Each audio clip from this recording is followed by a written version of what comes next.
नमस्कार, मैं शालिनी और आप देख रहे हैं सबका संदेश। आइए बढ़ते हैं आज की बड़ी खबर की ओर। छत्तीसगढ़ में 15 अक्टूबर से धान खरीदी शुरू होने वाली है, लेकिन उससे पहले ही प्रदेश भर के सहकारी समिति कर्मचारी हड़ताल पर चले गए हैं। एक ओर सरकार धान खरीदी की तैयारी में जुटी हुई है, वहीं दूसरी ओर छत्तीसगढ़ सहकारी समिति कर्मचारी संघ ने अपनी 4 सूत्री मांगों को लेकर अनिश्चितकालीन हड़ताल शुरू कर दी है कि जब तक उनकी मांगे पूरी नहीं होंगी तब तक वे आंदोलन जारी रखेंगे। दुर्ग के मानस भवन के पास संभाग स्तर के हजारों कर्मचारी एकत्रित होकर प्रदर्शन कर रहे हैं।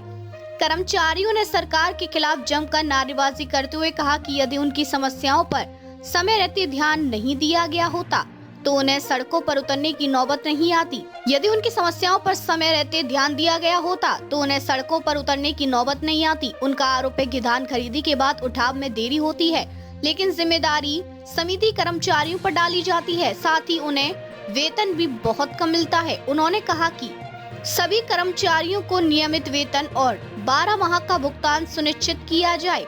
साथ ही धान खरीदी नीति 2024-2025 की कंडिका 11.3 में आउटसोर्सिंग से नियुक्त कंप्यूटर ऑपरेटरों की व्यवस्था खत्म कर उन्हें नियमित किया जाए। वहीं धान खरीदी वर्ष 2023 से 2024 और 2024 से 2025 की सुखद राशि समितियों को दी जाए। परिवहन में देरी न हो तथा शून्य शॉर्टेज पर प्रोत्साहन राशि दी जाए। श्री कांडे कमेटी रिपोर्ट के आधार पर सेवा नियम 2018 में संशोधन कर भविष्य निधि, ESIC, महंगाई भत्ता और सीधी भर्ती में प्राथमिकता दी जाए।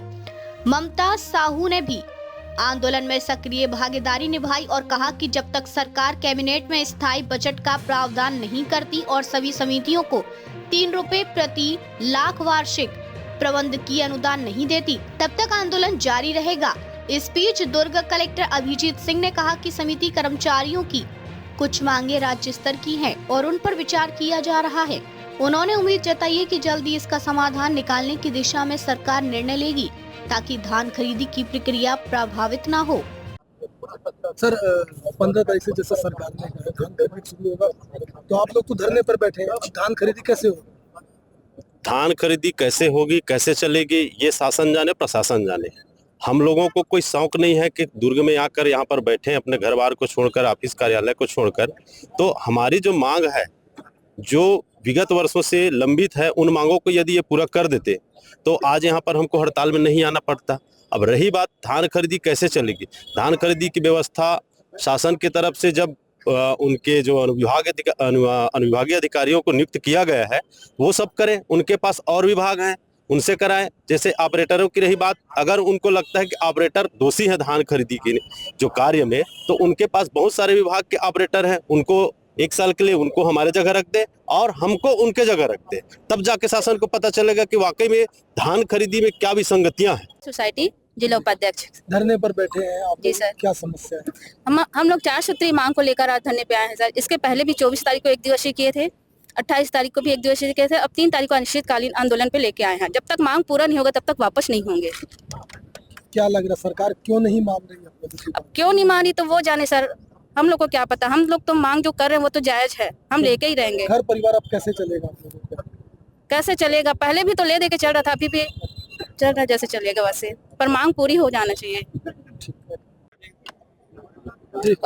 ईश्वर श्रीवास, छत्तीसगढ़ सहकारी समिति कर्मचारी संघ प्रदेश महासचिव में। तमाम जगह आप लोगों ने ज्ञापन दिए, अंततः 3 तारीख से आप लोग धरने पर बैठे। कितना प्रभावित होगा धान खरीदी?